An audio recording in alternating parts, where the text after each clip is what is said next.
Hey there, Knicks fans! Guess who's back? What's going on, Jeremy? How you doing? Doing fantastic, John. It's an emergency pod. How are you doing? Look, Yeah, it's not, but it is.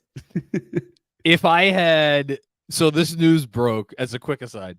This news broke as I was maybe 7 minutes into the 3-hour epic currently in theaters known as Oppenheimer.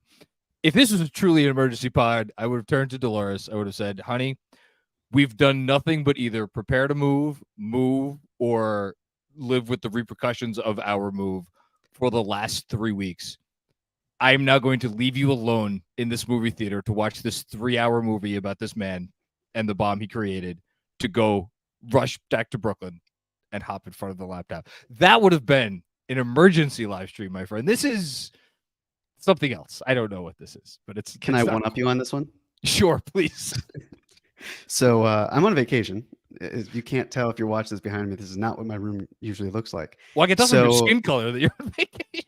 Yeah, unbelievable, right? I know. I don't just turn into a lobster. But so I'm in Ireland, and I'm with. Nice. I'm moving around, but incredible host Alex Collins, Knicks Fan TV, KFS here. Wonderful host, wonderful person, and we were going to the cliffs of Moher today. Very And nice. I knew that it was going to break because August 9th. It's that. Also, shout out to my parents. Happy 36th anniversary. Hey, very nice. They watched the beginning of the pod and then they tuned it out when we talked about basketball. So I figured I'd talk about it early. But we're heading to the cliffs of Moher, and the news breaks. That would have been where I'm like, turn around. I don't need to see one of the greatest wonders of the world. I just need to get home and record an emergency pod because X, Y, and Z. But fortunately, it wasn't that big of an emergency, and we knew this was going to happen pretty much on this day. So it works out. Because something that we knew was going to happen today happened in exactly the way we knew it was going to happen when we talked about it.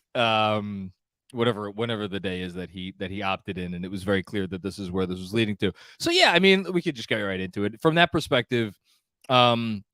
It is a bit of a strange, not strange situation, but like it's anticlimactic. We knew it was coming. For me personally, and I know for you as well, I think, I don't want to put words in your mouth, but to me, the most interesting part of the news today was not the tweet from Woj saying that he had signed a 4-year, $81 million extension, but the retweet of that tweet, which says that sides are working through the final details today, which lets me know that perhaps there may be some little nooks and crannies in this extension in terms of perhaps some team optionality on the last year. Perhaps, as I know, Brock Aller is very fond of doing, putting in some kind of incentives into this contract. So that's the other part of it is I don't even feel like we have the final news, but just, it's like we knew it was going to happen. It's contract I feel pretty good about. I think you feel pretty good about it. I don't have too much more to add, even though I'm sure we'll get into some of the stuff.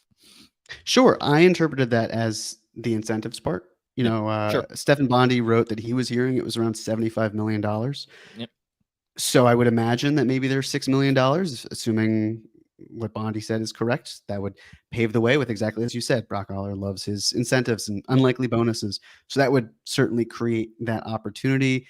Yeah, I mean, this agreed. The writing was on the wall that obviously Josh Hart played a big role in ensuring Dante DiVincenzo could be with the Knicks and that the Knicks could be below the tax. So yes, it very much felt like the writing was on the wall. The nice thing about it will be if those bonuses are unlikely, I would imagine there's certainly an element there, but yeah, we'll see what the final numbers are. There was obviously some thought of, hey, what if this is a descending deal? There was a little bit of hope, maybe because there were some contracts, just a couple that were signed in the offseason that were not second contract players where it was descending. But given the number where it falls, 81, that's probably going to be close to the absolute max that Josh Hart could have signed for, which would have been a little under 81.3. I think just a little discrepancy in terms of reporting. If that's the case, absolutely an ascending deal, just about the little hidden stuff, as you said, nooks and crannies there. Yeah. We'll see what happens with that. We don't want to speculate on anything that hasn't been reported. I mean, just zooming out, here are my two big picture thoughts. First big picture thought,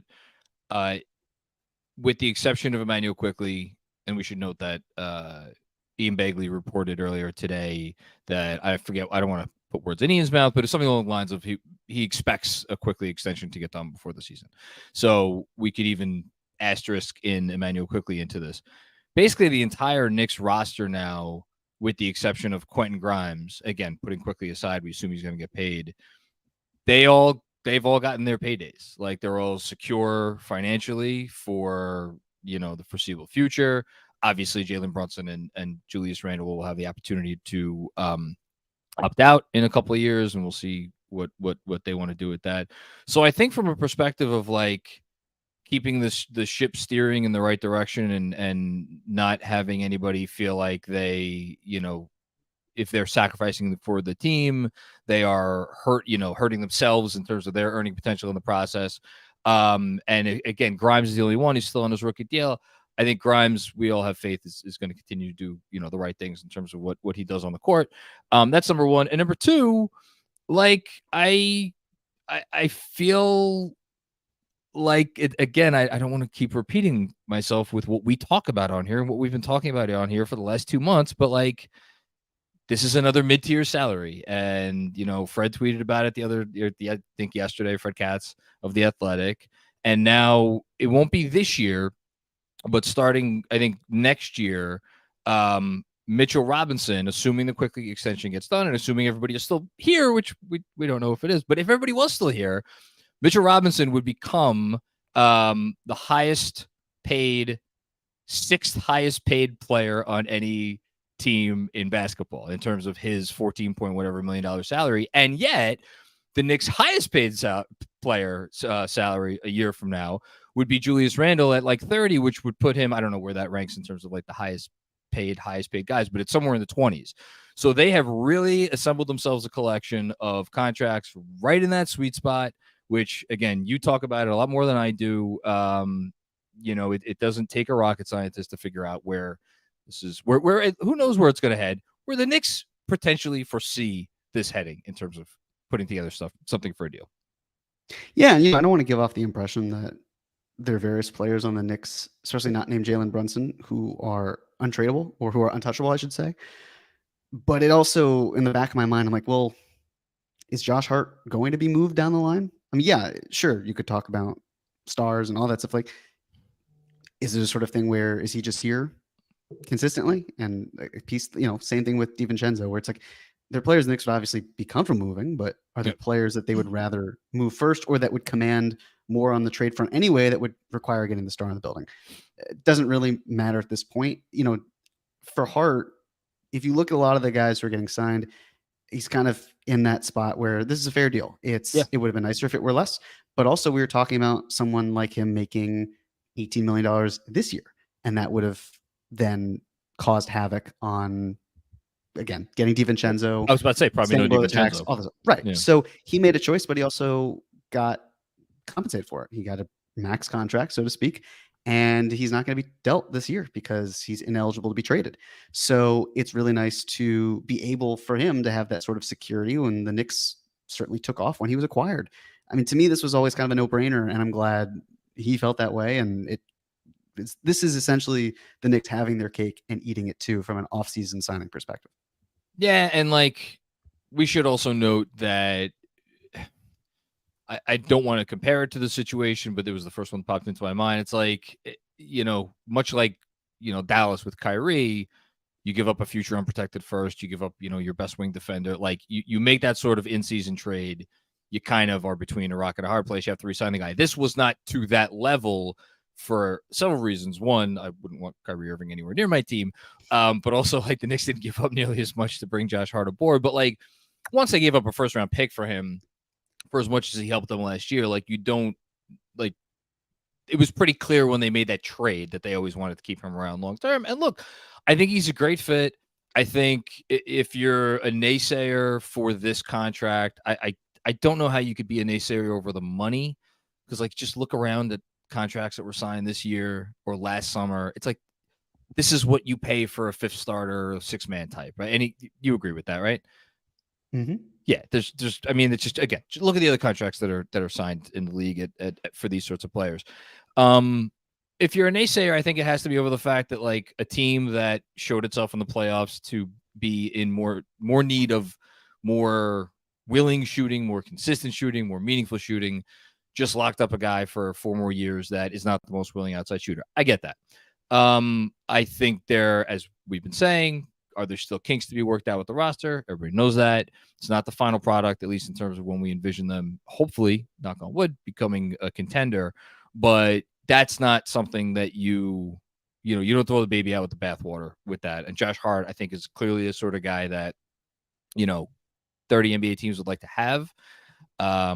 We'll see, what his role kind of settles into here. He kind of became just like, I mean, he was one of Tom Thibodeau's comfort blankets, last season after they got him. I'll be curious, does he still stay in that like 30, 31, 32 minute range? Does he go down more to like 25 minutes a game? I mean, as again, another thing we've been talking about, that this just solidifies. The Knicks have now a lot of guys that they're going to need to get minutes. So yeah, we'll see what happens. But I think it's a good day, expected. Nothing bad about this for me. No, and I think you also kind of have to consider he opted in. If you factor that in and think of it as a 5-year contract, it's 5 years, $94.2 million. And again, I think in some naysayers' minds, it might be like, well, that's practically 100 and you're giving 20 million. It's like, okay, well, again, as you just said, we have to wait for some of the guarantees to come into play. But all right, if he's making $18 million a year through the rest of his prime and he's in New York and was able to create other opportunities and avenues to add more talent, this is a win. But yes, he's the main thing is it's just he's got to hit the corner threes. Yeah. That's really like, yes, you wanted to be a more willing shooter, and that was certainly a thing. And he came to New York and they basically said, no, shoot more than you have been in Portland. So he's been working on that. Would hope for more than that, but it's really the corners. I mean, the Knicks love wings who can hit corner threes. And if that's how their offense can flow, and if Hart can just do that consistently and switch on defense like he usually does, you're going to be in good shape, and you have options like you just mentioned. So it's important for that. And yeah, this is one of those things where it's kind of a no-brainer. No other way to say it. It's going to be interesting. We should monitor this throughout the year, closing lineups, because obviously Hart was part of the consistent closing lineup after we got here last year. I wonder if that's going to be the same this year, or will it be more of a game-to-game thing where maybe the Knicks are down by 6 or 8 or something with 3 or 4 or 5 minutes to go in a game, and Thibs feels like he needs a guy who's just like more ready to fire, or is Hart just going to be the default option? I don't know. We'll see. I don't really have anything else to add. You said it before, but just to reemphasize, and you mentioned this for the first time months ago, so credit to you for knowing that the dates lined up that this would be the case. But again, Fred put out a thread on it yesterday. Josh Hart is not getting traded this year. He cannot. He's not allowed to, because the NBA trade deadline is within 6 months of this extension. So he's going to be the Knicks for the rest of this year. That is now guaranteed. Anything else for you? And then we'll just see if anybody has any thoughts or comments. That's about it. Hopefully we got some comments there to spice things up a little more. I mean, listen, it's what is this today? It's August 9th. I mean, geez. I've never remembered the NBA being this dead in terms of like topic of conversation. It's funny though. It feels, I hear you. And yet with Dame, with Siakam, with Harden, like it feels kind of like Mitchell last year, but just a less serious version of it. Like it's chicken. Whereas last year we at least got some real offers coming in, at least reported offers. But yeah, generally speaking, it's just, I don't know. There's a part of me that feels like this is turning back into a 12-month job. Like there are lulls, but it's not really a dead period. And so I don't mind it. It's fun to talk about basketball in the middle of August, vacation or not. Yeah. Let's see what anybody wants to talk about. If you're watching, thanks for watching. There's probably something else you could be doing right now. It is summertime. It is nice. Whether you are in Ireland, Brooklyn, or anywhere else, we appreciate you being a part of this. And anything you guys want to chat about, we'll be here for a bit. So let's do it. Alex starts us off. Jeremy, how did you get so tan? It's a great question. I don't know. I really don't. But I can tell you the sun decided to come out today. I don't know how. And I put sunscreen on and everything. but it's also probably the lighting. This isn't my natural lighting, but I'll take it. Us pasty white boys, sometimes we gotta get a little color going on, especially in the summer. So yeah, I don't know. This is modern mystery, but I will accept my new feature for, I don't know, a few days before it wears off. Thank you, Alex. You look good with a tan. I gotta say. I appreciate that. Yeah, no, it's a good look. Who would you rather have for the next 4 years? Grimes or I thought it was gonna be Grimes or Hart. Grimes or Matherin? I can't say I watched enough of Indy this year to have a really meaningful opinion on Ben Matherin. I know he kind of fizzled towards the end of the year. He also had a pretty high usage rate. That's a good. I mean, Matherin's like the right answer, right? I feel like, but I love Quentin Grimes. Yeah, it's so dependent on role, but I'm with you. I didn't watch enough of Matherin to make as educated of a answer as I would like. I mean, what do you really want? Is Matherin going to be close to your secondary scorer? Is Grimes going to be more of your off-ball wing? I hate to say apples to oranges, but it does feel kind of that way. I shouldn't even say this out loud because I did not watch enough of Indiana. But from what I know about Ben Matherin, it seems like maybe his destiny is going to be like a Tyler Hero role, maybe a better defender than that, but someone who's a big time offensive threat, can like run your offense off the bench. But I don't know. Maybe he's a better shooter Hero's a very good shooter. Maybe he's a good enough shooter and a good enough defender that he's just like, he's a better version of Grimes with more shot creation. I don't know. I did find it kind of funny though. And I'm sure you didn't listen to this. I've been running errands the last few days. So I happened to listen to Simmons and Russillo do their expansion draft. And they went through like who teams would protect and then the pick. And they left Quentin Grimes unprotected from the Knicks. They protected Hartenstein instead. And wouldn't you know it, who was the first pick in their expansion draft? Quentin Grimes. So yeah. I found it kind of funny. But yeah. Thanks, Alex. Dirty Dancer. Do you think that Hart will be willing to sign for the 140% raise like Josh Hart did? Hart's on the books for, was it 9 point something next year? So 14 million would be the number. He's going to be 20, what is it, 26, 27, something like that, 27 maybe, whereabouts. I don't know. The beef stew extension really, I mean, I said this when it got signed, threw me for a loop. Like, are we paying backed up centers like $16 million a year now? I know he's a higher ceiling player maybe because he's younger and he's been dabbling with the corner threes and stuff, but I don't know. What do you think? Maybe on a 3-year deal? Isaiah Stewart, for anybody who doesn't know who beef stew is. Sorry. Well, I got an easy answer for this one. The answer is no, because Isaiah Hartenstein cannot extend on his current contract. That's a good one. So for the 140% that Josh Hart got, it's because he was extension eligible.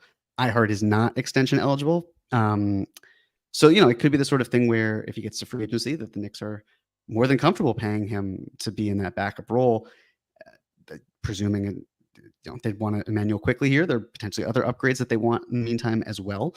But it does make me wonder, the Knicks haven't exactly been in that many situations where they've had players that they have kept afterwards that they can't extend. I mean, they did that in 2021 where they couldn't extend someone like Alec Burks. So they just re-signed him when he hit free agency. It's not to say that they wouldn't want to bring Hart back. It's just a question of, is he worth bringing back at the price point of that 100? Let's say he signed for 140%, just for semantics. Yeah.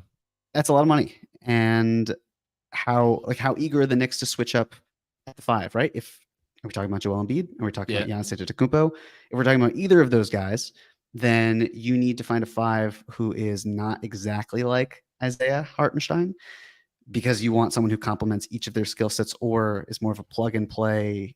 Like the Knicks just like having, next man up. Okay, this player can absolutely fit into what we're doing.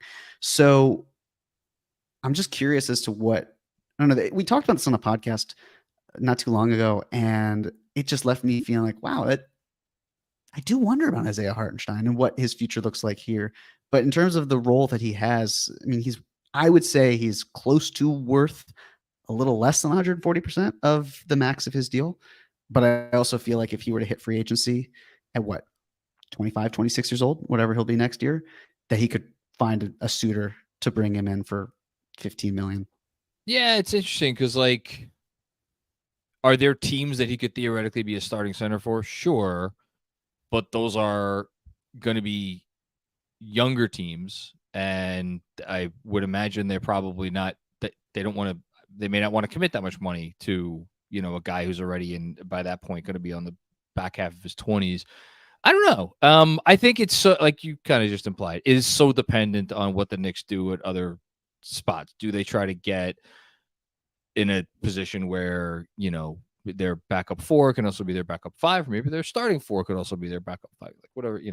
But I think they like him. I think he likes it here, so we'll see. Absolutely. Dimitri, question. With the Knicks re-signing Hart, they have a plethora of guards making a similar amount. When is the big trade coming? Summer 2024 or summer 2025? Or if those are the two options, I mean, my God, throw a dart.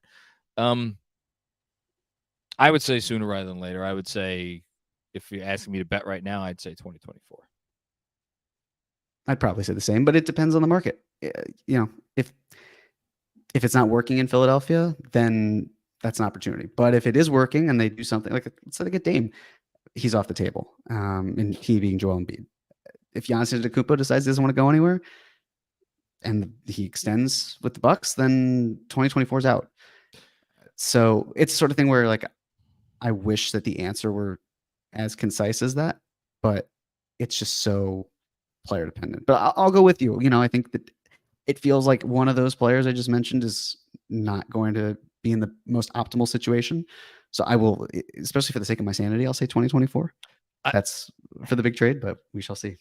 I'll just throw in, it was so easy, maybe not easy for the Knicks, but it felt easy for us looking from the outside looking in, for the Knicks to say no to the various opportunities that were available because they weren't that great of opportunities.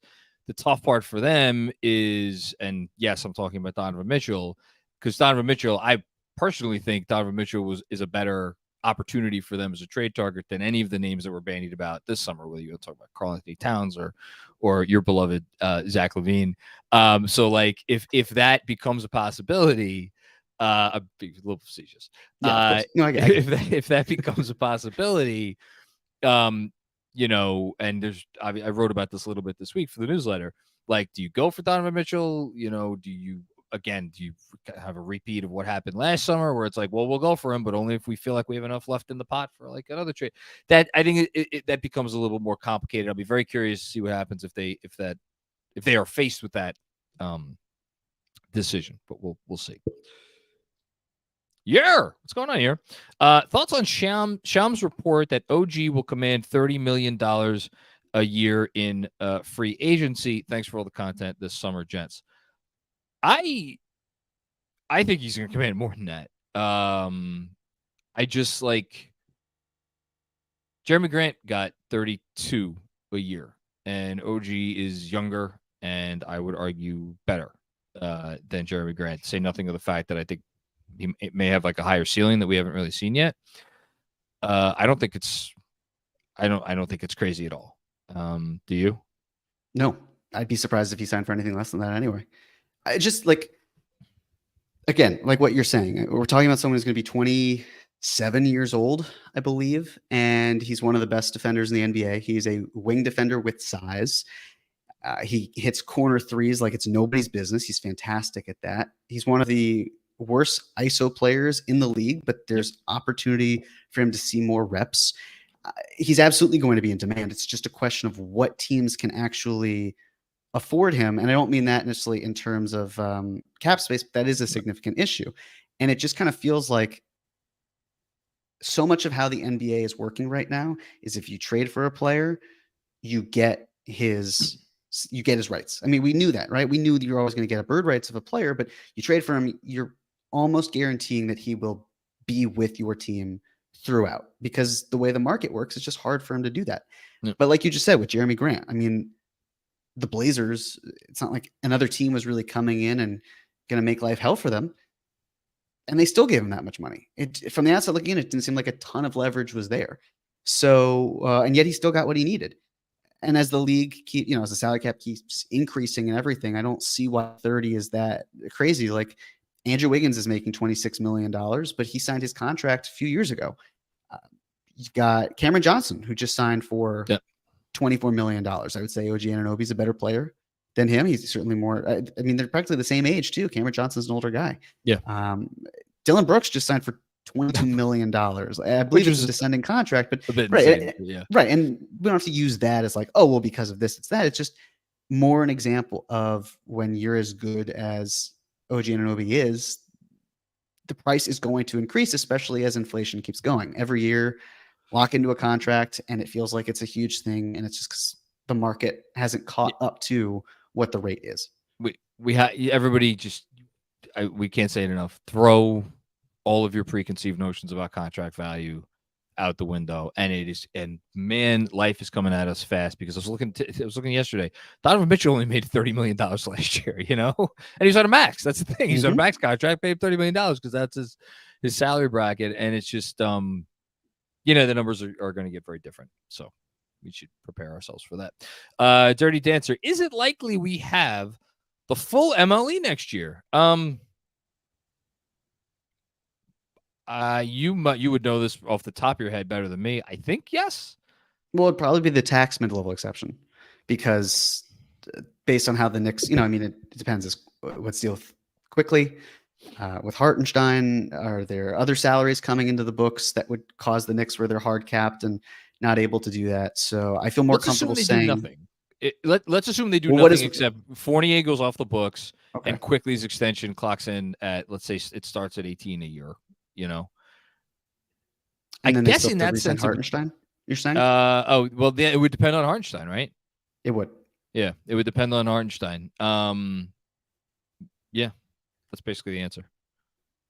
Yeah, it's tricky. I want to say they'd be above it. Just my guess, but if there's still more. All right. So looking now, I just decided to just look quickly. They probably, let's say we're Quickly for $18 million starting salary. And you got Josh Hart's deal coming into play now. You have Hartenstein's cap hold, and you have Dante DiVincenzo's contract and McBride's cap hold. You'd have $11.2 million in space based on the, and that's the other thing that, again, why the reported numbers are different than what the actual numbers are probably going to be, because the NBA's projections are very different than the, I don't know what even to call them, the Woj projections. Like all these reporters are in the business of making these players look good because their agents are happy, and then their agents feed them more news. So when Woj reports 3 years, 180, whatever the fuck he reported for Anthony Davis, that is probably not the real number. The real number is going to come in whatever, 10 or 12 or whatever $1 million less than that, because the NBA cap is, and Keith Smith explained this brilliantly in his Jaylen Brown article a few days ago. The cap is probably only going to go up by less than 5%. The numbers that Woj reports predict a 10% increase. So what are we going to get? Are we going to get the craziest increase, or are we going to get the conservative increase? We don't know that. So, right. And then just like, even if we're playing with the numbers just mentioned, there's a cap hold, or there's a roster charge, that's there. So that drops down a bit. And then I know the Knicks have not made a significant draft pick in the last 2 drafts, but they have several picks. So forget about the second round picks, because there's the new second round exception that doesn't count towards end of July. But let's say they keep at least one of those first round picks. That's going to cut into it more. So the tax mid-level is a safer bet, but it really just depends on how else they go about this and what the number for Hart would be. I'll just throw in, I don't think it matters, because if the roster stays as is, they're not really going to have room for a player to come in and play the amount of minutes and command the role that sort of money would require. And on the flip side, if they make the sort of consolidation trade that we think that they're going to try to make, and you're sending out 2 or 3 rotation players for one, and the result is that you do end up only with the tax mid-level, let's just say for argument's sake, at that point, ostensibly you'll be a contender, and you're probably going to find a pretty good player who's going to want to come and play for you. Probably an older player who's going to want to come play for you for the tax mid-level, which, by the way, is going to be a nice chunk of change next year. So, yeah. Next up, Matt from Down Under, getting all parts of the world covered here. Loved seeing JB and Jay Hart playing well for Team USA. Well, we should know Hart didn't play yet because this contract wasn't agreed to yet. But he'll. I think their next game is the 12th, so we would anticipate him playing in that. Not as good as the Aussie boys, though. Hope you're both having a good break. Hashtag tanned Jeremy. I really don't think I'm that tan in real life, but I'll take it. I know you I'm look glowing. extraordinarily tan right now. I know. I think it might just be the shoddy lighting and the sun beating down on my face, but I'll take it. You know, I've always wanted to be a tan individual, and it's harder to do with my complexion and hair color. By the way, it's nice to not be like one of the few redheads in an area. It's great to just look out and see my fellow brethren and sisters, and I nod to them, and they look at me puzzled, like, "Why are you nodding at me?" But I know it's because we're redheads and we stick together, no matter where. I wish I had that level of kinship with any other person that shares common traits. I just don't. It's fair. Short Italians don't quite stick together in the same way, as much as I wish we did. Thanks, Matt. Shout out to you. And yeah, it'll be exciting to see these guys continue to play for Team USA. Ben, what's going on, Ben?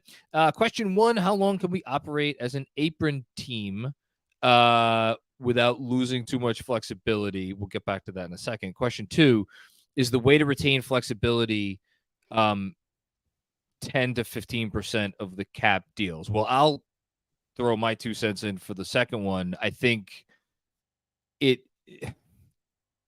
retaining flexibility, and again, I feel like I'm parroting Fred because he has discussed this a lot in his articles throughout the year. The whole point of retaining flexibility is you can make the trade for the star player. So by definition, if you are retaining flexibility, eventually your goal is to have something other than 10 to 15% of the cap contracts on your books.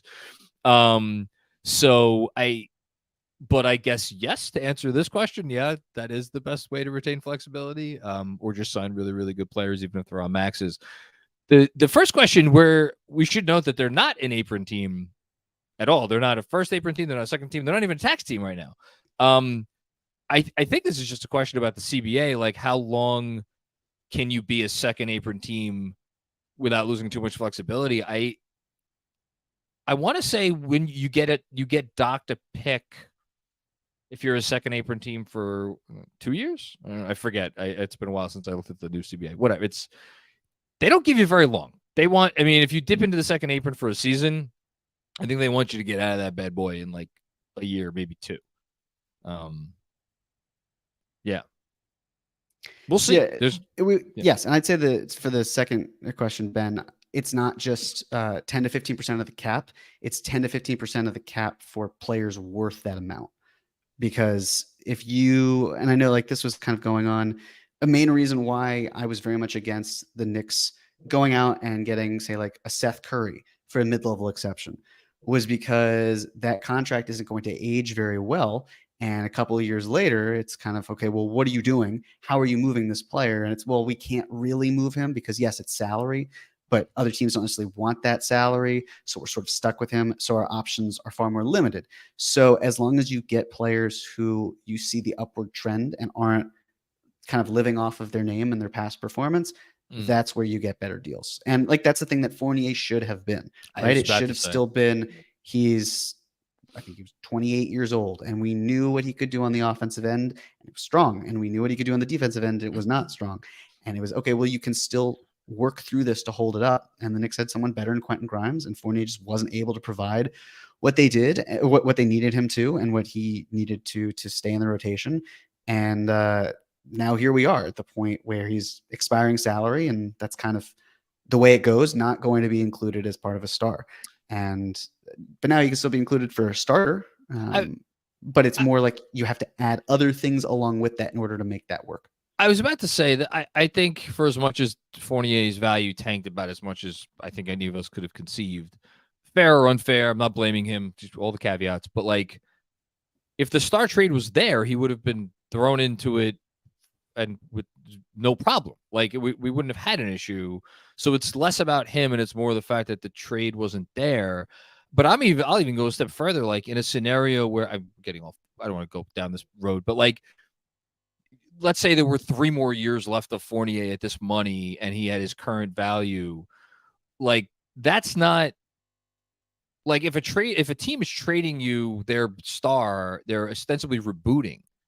So like, so what? You have to take on several years, like you rehab the player's value, and then all of a sudden it's like there's 2 years left on the deal. And like I don't know. It's nice that for teams who are looking like, I mean, the long and the short of it is there aren't really that many horrendous contracts left in the league. Absent an injury situation like Alonzo Ball, feel bad about that, or a Ben Simmons, not that much. Yeah, no, you're right. There really aren't. And we also almost saw Evan Fournier be traded for Donovan Mitchell.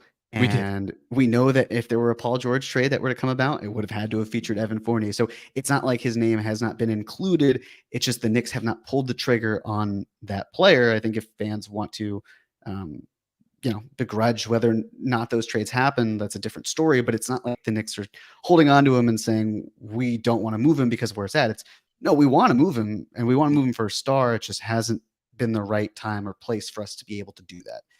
And given those players and the costs that it would have, or it did take to get them, I'm very much at peace with where they're at right now with regards to a player like Fournier. Yeah, I think that the next interesting thing, assuming no trade materializes before then, with Fournier will be whether he's with the team on the first day of camp or whether they have a conversation with him and say, go enjoy south of France. TK, Hushu, what's going on? I like this extension. Well-deserved. Hart is a needle mover for this team. With that being said, I fully expect Bridges and Lowry to be on this team soon. Okay.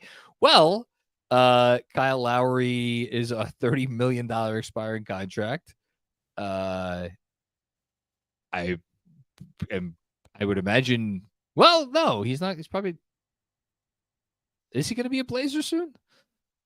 I mean, if it's Very Hero easily could going, be. what? Well, he very easily could be in terms of the money that it would take.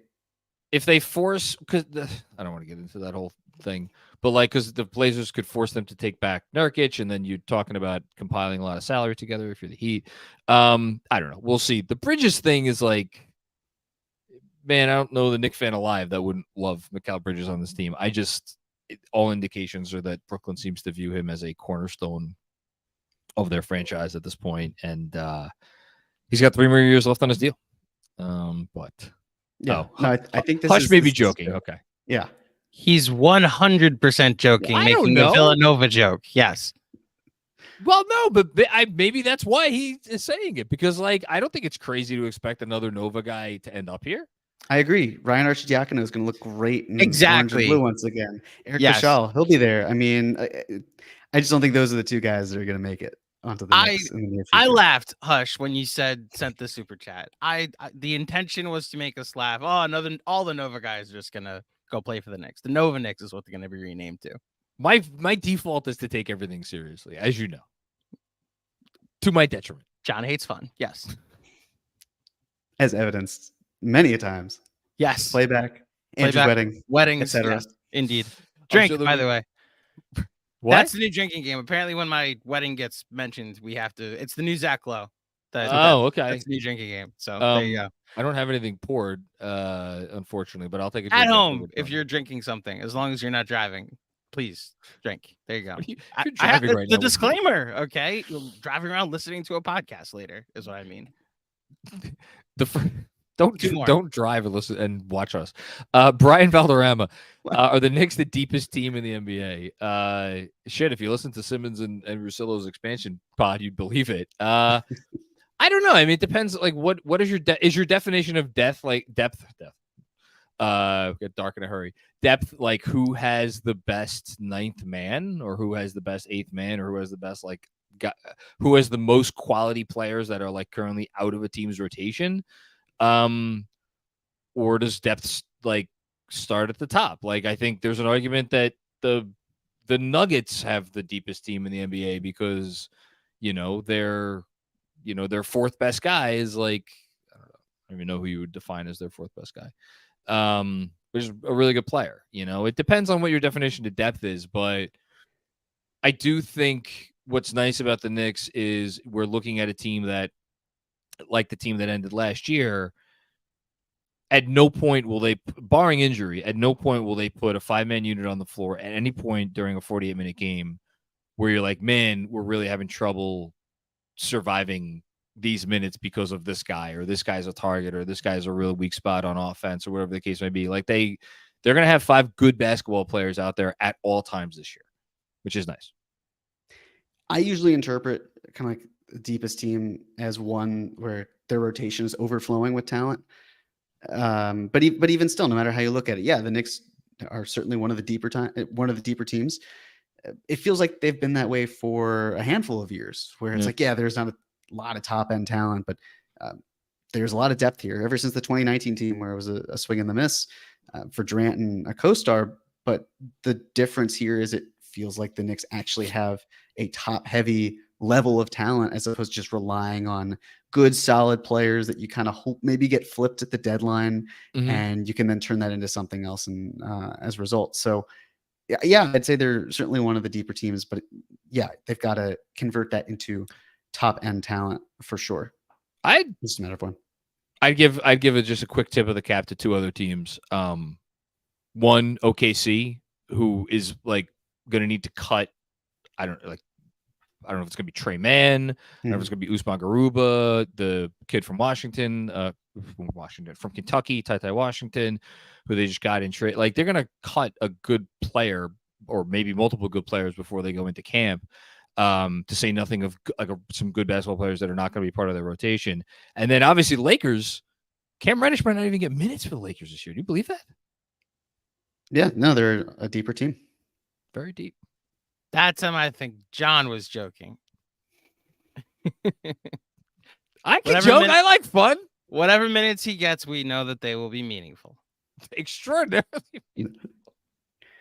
Last one. Okay, hush. How big of a smile did Thibs have after the news? I think Thibs knew this was coming. Well, you know why he has a smile? Because now he gets to watch Josh play for Team USA with Jalen Brunson. Now that this is officially done. So, yeah, I'm sure. I mean, Thibs loves Josh Hart because every coach loves a guy like Josh Hart. He does all the things that don't necessarily show up on the box score, but that do help you win games. And, I think he's like, that's why the Nova joke is an appropriate one, because like there's a reason coaches love these Nova guys. You know, they all espouse kind of the same qualities, at least the ones that were coached by Jay Wright. So yeah, I think any coach would have a big smile on his face on a day like today. I would imagine as well. Yeah. All right. Well, thanks everybody for taking some time out of your summer to hang out with us. Please subscribe to this YouTube channel and also like and share this video. If you're listening later, don't stop. If you're driving and you're listening to this, don't do it while driving. Pull over and leave a 5-star rating and a review. We like those. Andrew, did I forget anything? Nope, nailed it. Don't rate, review, and drive. That's the motto of Knicks Film School this summer. Don't. I actually do have a question. Who's the rarest Nick Raptor you can think of? The rarest Nick Raptor? Yeah, like hypothetical question. It's a not a hoops grid. Immaculate grid question. Yes. Yeah. So not Marcus Camby or Charles Oakley. Or Bargnani. I didn't even think about it. Yeah. Wasn't Chris Childs a Raptor? Yes. Good call. I'm gonna try Chris Childs. I'm gonna say this is less on the Knicks side, more on the Raptors side of obscure, but Jeremy Lin. Oh my God. Oh, Jeremy's got it. Jeremy Lin. I mean, Jeremy won a title. Excellent job by you. Didn't even get a ring. Wow, that's high. I'm stunned that it's that high. Okay. I guess if it came to me that quickly, it probably. What about Nick Hawk? A Nick Hawk. A Nick Hawk? So in the chat, they nailed it. Jalen Rose and Jose Calderon would have been options. Those are probably more. So New York Rose Nick, is a good one. New York Nick and Atlanta Hawk. You know who should be an option? I hate that they don't do this on the grid. Carmelo players Anthony. Who are acquired. Yeah. It would have been really funny if it was my thought Carmelo too. Anthony. Was Jared Jack ever a member of the Hawks? I think so. He was. That would be my pick too. The obvious one that I think would be too high a value would be Kevin Knox and Cam Reddish. I didn't even think of either of them, shockingly. Oh, Dimitri in the chat just nailed it. So Jamal Crawford's another one. That would be good. But Rasheed Wallace. Oh, wow. Oh, my God. Because he he actually was suited up for them for like a day or something, right? Hold on. I'm doing this. This is great. No, because 2%. 2%. Well done. because it was like there was a few days between the two trades. The thing with the Hawks, where you'd get in the decimal percentiles, because the Hawks, don't forget, have been around this organization since the 50s. So like there's some really good players, I'm sure, that crossed over those two teams that we're not thinking of right now that will get you some good rarity scores. Some white dude in 1964 that you've just studied for hours, John, and you're just blanking on his name. But he's there. He led the team in steals per game at 0.3. You don't want to know what I was aggrieved. I want to tell people. Do you really want to? Yes, because it's so funny when you get mad at the grid. When he gets mad at that, like, well, so who was the player? It was a Knick that had averaged 10 rebounds a game. Was Harry Gillette, excuse me. I just figured out how to pronounce his name. I thought it was Harry Gallatin. Okay. And you were like, this is one of the 5 it might greatest be Gallatin. Knicks. I don't know. One of the 5 greatest Knicks ever. He's not one of the 5 greatest Knicks ever. He was forgotten to time. Do we not know basketball, Knicks fans? Can we be better as a society? And then I beat him by putting Rick Brunson on the grid instead of Marcus Camby. Listen, Harry the Horse, Gallatin, however you pronounce his last name, is unquestionably one of the 15 greatest Knicks ever, if not one of the top 10. Kids, if you're watching at home, not driving, well, because you're kids, so you wouldn't be driving, go educate yourself and go look up Harry the Horse Gallatin's stats tonight from Basketball Reference. You will be like, wow, this guy's amazing. As the Hall of Fame agreed, because he's in the Hall of Fame. He spent the majority of his career with the Knicks. But nobody remembers these guys. No. Last one, a New York glue Knick doesn't stick, I guess. A New York Knick. The horse. Oh my gosh. That got dark, Jeremy. I rewatched JFK on the flight to Aruba, by the way, and thought of you the entire time. Thank you. Yeah. I appreciated I thought of you with the JFK reference in Oppenheimer, by the way. Yes. Spoiler alert, kind of. Anyway, last one. New York Knicks made all NBA. The war? I don't know. No, like there's a thing like he's not mentioned until the very end as part of a resolution to a conflict. No, I know. Anyway. Yes, I saw the movie. Yes. Oh, so you okay? Anyway, what's the other one? Nick and who? Nick that made all NBA. This is where we need your old man expertise. Oh, I mean, give me a rare one. I'm trying to think of the most obscure one. Yes. Oh goodness. A New York Knick that made all NBA. So in recent memory, you've got obviously Randall, Carmelo Anthony. I don't think anybody in the 80s. And then when you go to the 80s, the 2000s. So I would argue Tyson Chandler is recent, so people will probably think of it, but that's pretty obscure. He did make third team. You're right. As a center. DeBusschere made one All-NBA team, and it was the year he got traded to the Knicks, coincidentally enough. But that's kind of obvious because DeBusschere's one of the 75 greatest players who ever lived. I mean, you have to go back to the 50s. So the guy we were just talking about, Harry Gallatin, he made it. I think Carl Braun probably made at least an All-NBA team. I'm actually ashamed that I don't know that off the top of my head. Let's go Carl Braun. Retired in 1962. What's the number that the grid would have to be that wouldn't agree with you? Like how many Knicks fans or basketball fans should have put this? Yeah. Carl Braun, I think, is like 5th on the all-time scoring list for the franchise. If you're a Knicks fan, you don't know who fucking Carl Braun is. Like, so oh my God. What's the number? What percentage do you think Carl Braun should be? It's going to be the percentage is going to be lower than I will find acceptable. So what is acceptable is what I want to get out. If he even made All-NBA, I'm fairly certain he did. We'll cheat because that's the answer we're going with. Two-time All-NBA inclusion. So what's the number that? Oh my gosh, what's the number that you would find acceptable? 10%, 5%. I'll go with 5% because he played a long time ago. 0.08%. Listen, his picture's in black and white. It's not my problem. It's not sepia. The problem. The problem. This might actually be a painting, is what this is. He had to hold still at that picture for 20 minutes. The problem The problem with Carl Braun is when he was entering the prime of his career, he had to serve 2 years of active duty. Both of those years, the Knicks made it to their first of two of what would be 3 consecutive finals appearances. He obviously, I mean, the team really, you want to talk about a sliding doors moment. If he was on those teams, there's a chance the Knicks win one of those championships. And all the people who were like, who are these old farts you're talking about, Macri, that we would remember them because they would be NBA champions. But whatever. Immaculate grid, ladies and gentlemen. Anyway. Jeremy, can you name a Yankee that won Rookie of the Year? Oh my God. I could even do that, I think. Name one. Like, obviously, Aaron Judge is a recent one. Right. I'm trying to think who else. Well, because Hideki lost to Betancourt. I remember that whole thing. Angel Baroa, but right team. Right. Kansas City Royals. Yeah, the Royals. I know Jeter didn't win it. Jeter did win it. No, he Jeter did. Oh, he did? Jeter did, yeah. Oh, I thought he didn't. Wait, or was that? I'm ignoring Derek Jeter and the obvious ones. The one I went with was Thurman Munson. That's a good one. Yeah. Was it that A-Rod didn't win it because he played too many games? Or did A-Rod? Maybe I was just making stuff up. I think A-Rod might have won it, but I'm not. I thought A-Rod came up earlier. He came up in '94. A-Rod finished second in '96 behind Juan Gonzalez. Oh, it was. With a WAR that was 3 times as high as Juan Gonzalez. Anyway, we didn't know anything about baseball back then. No. Anyway. Yeah, but wasn't that because he? No. Never mind. I see. This is when you get me talking about baseball. It shows that just how far gone I am when it comes to any other sport at this point. Okay, this was great. We got to 50 minutes. Thank you. I appreciate that.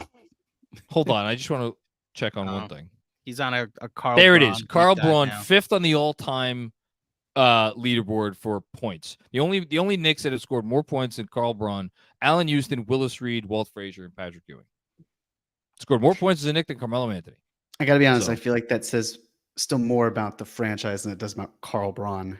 Bingo. But I'm glad we are talking about him and that his legacy can live on. And Richie Garen's the other one who, like, again, go look up Richie Garen and some of the years that he had, and you'll be like, whoa, I didn't know the Knicks ever had someone that did this. Okay, we've from Brooklyn, by the way. Yeah, Richie Garen in Carl Braun. It's from Brooklyn. Oh, Braun? Yeah, Braun. Yeah. Yes, Braun, Brooklyn. That's how I used to remember that. But Richie Garen it's forgotten about because it was the greatest offensive season in NBA history, including this one. It was the year when Wilt averaged 50, and I don't know how many other guys averaged 30. Averaged 29 points a game for the Knicks, which was the highest scoring average in a single season for any Knick until Bernard King came along and broke that record. Okay. Jeremy, go enjoy vacation. Andrew, thanks for hopping on. Everybody out there, we hope you enjoyed this Josh Hart emergency, not emergency live stream / Knicks history lesson. We will be back with you with more content soon. Take care.